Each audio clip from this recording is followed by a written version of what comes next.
ఈరోజు మార్చి 8 అంతర్జాతీయ మహిళా దినోత్సవం సందర్భంగా 1975లో ఐక్యరాజ్య సమితిలో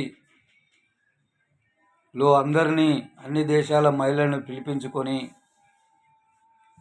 ప్రతి సంవత్సరం మార్చి 8ని మహిళా దినోత్సవంగా పాటించాలని, భారతదేశానికి స్వాతంత్రం వచ్చిన తర్వాత కూడా మహిళలు స్వేచ్ఛగా విద్యలో, వైద్యంలో, ఆర్థికంగా, రాజకీయంగా ఎదగాలని పిలుపునిస్తున్నారే తప్ప మహిళలకు సాధికారత కోసం, మహిళకు స్వేచ్ఛ అవకాశం కోసం అర్ధరాత్రి మహిళ ఒంటరిగా తిరిగే రోజులు వస్తాయని కలలుగన్న ఈ భారతదేశాన్ని మహిళా దినోత్సవం జరుపుకోవడం అనేది మంచి పరిణామం అయినా కూడా మరి పేద మహిళలు ఇప్పటికీ అడక తింటూ ఉన్నారు. రోడ్ల మీద తన పుట్టిన బిడ్డను కొంగులో కట్టుకొని జీవనోపాధి కోసం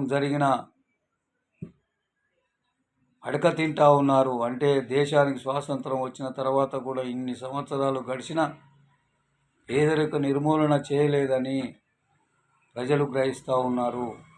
అంతర్జాతీయ మహిళా దినోత్సవానికి మహిళలందరికీ శుభాకాంక్షలు, ధన్యవాదాలు తెలుపుతూ నమస్కారాలు.